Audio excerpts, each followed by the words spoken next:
Hello everyone, welcome back to another Mod Monday. I didn't have one last week, I'm sorry about that. I just got kinda caught up with other things, and I didn't have one yesterday. I didn't have it free on Steam yesterday, because I was kind of getting ready to go to the Renaissance Festival. So I wasn't focusing on doing some of my scheduled content.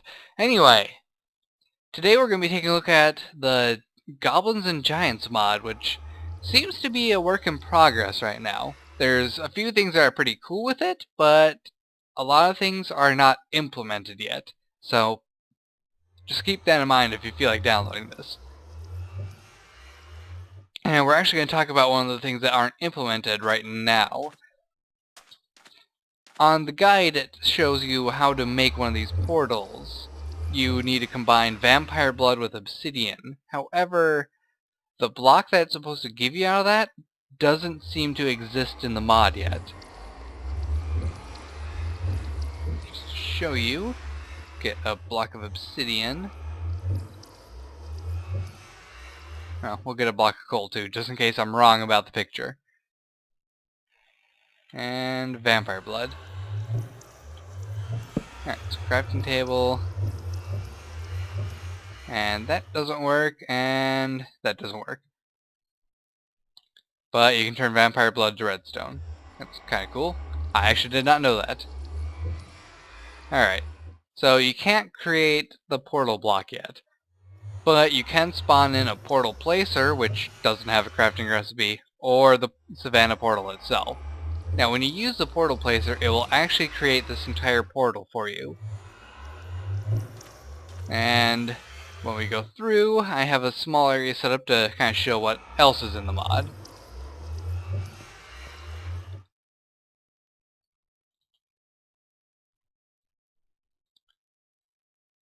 Alright, so let's talk about the monsters first. Assuming they're all still here. Yes, they are. Okay, so one of the things you actually might see straight away when you spawn is a pigman. Yep, you can find pigmen in the overworld. I haven't seen any yet in the savannah, but they sound exactly like the zombie pigmen. And I assume when you kill them, you get pork chops and stuff. Now, the other peaceful creature you'll find is a dwarf. And I actually haven't gone searching for where they live, but from the picture on the guide, I would say they live in like mines or strongholds. And you can't really trade with him, so I don't know what the dwarf does. Suppose I could try killing him quick. Doesn't make any noise at all. And when he dies, he drops a pickaxe. So, I suppose you can use them to get pickaxes. The next creature is the vampire, which looks pretty much like a vampire in a Minecraft person form. Dark clothing, black hair, red eyes. Now, actually, an interesting thing about when you kill the vampire is, supposedly they turn into a vampire bat. There they go. But that wasn't actually a vampire bat. According to the guide, the vampire bat is smaller, faster, and actually will hurt you. Next creature we have is a werewolf. No, I'm not joking around. This is actually a werewolf.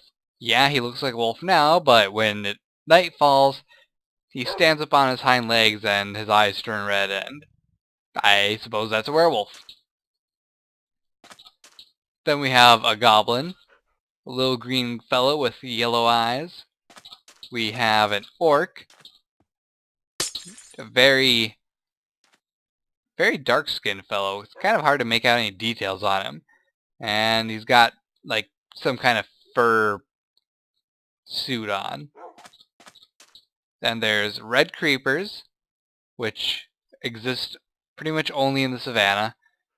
They might spawn in the desert. I have not actually checked that out.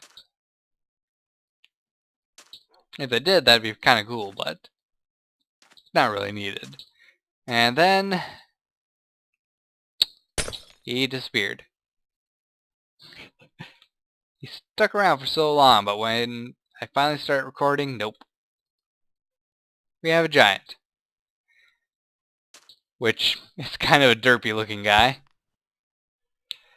But they are incredibly tough. I tried killing one and it took like 14, no, not 14. I forgot how many swings of a diamond sword it took, but I think it definitely took more than an iron golem, so that's fun. Let's see, I believe that was all the different spawns, so let's just move on to the next section. Now, these are all different kinds of ores you can mine while digging around. You have citrine, kyanite, moonstone, lepidolite, aquamarine, hematite, and ruby. None of these have any purpose yet, although you might be able to trade them with villagers. I do not know yet. I haven't gone seeking a village to try to figure out.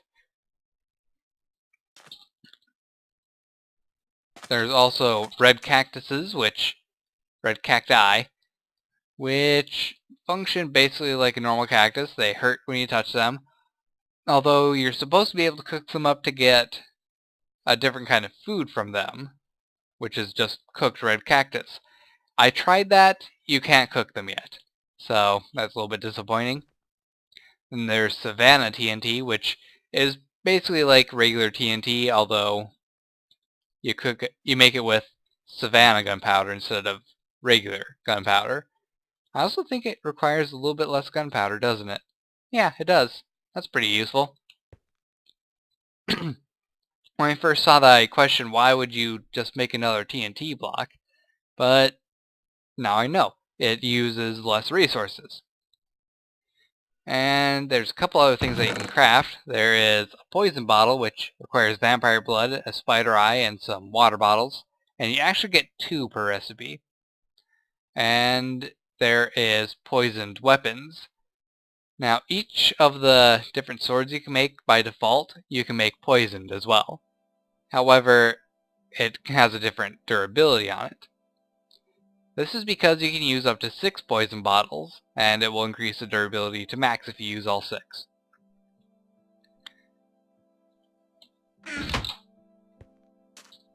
And let's actually take that, and we'll poke an orc. Now, it doesn't really seem to be applying any poison effects at all, so I assume it just does a little bit more damage than it usually would do. This guy's taking forever to die.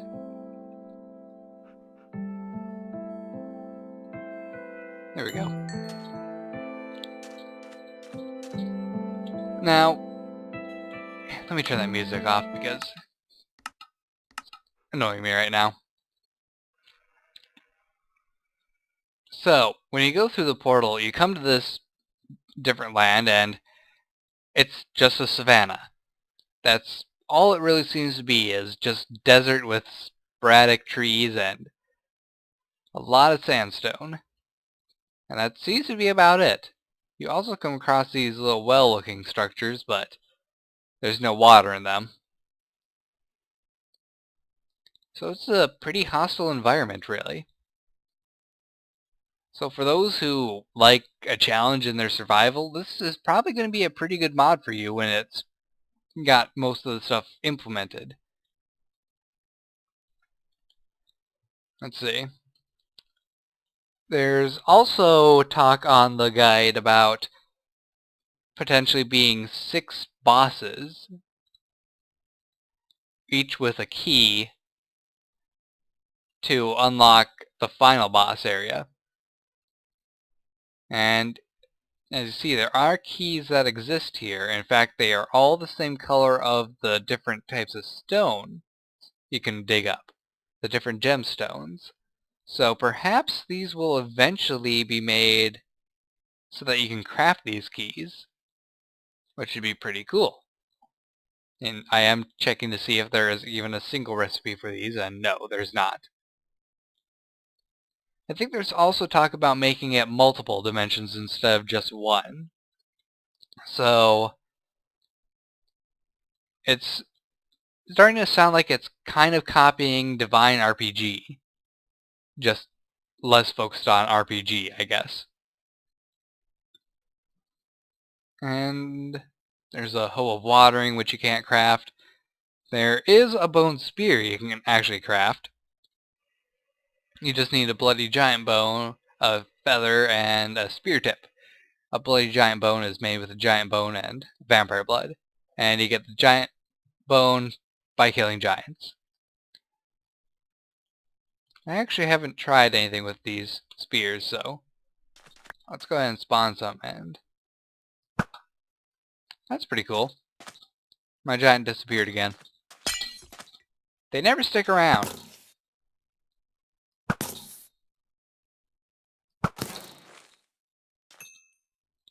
It's a fairly strong weapon, although it takes a lot of effort to actually acquire it.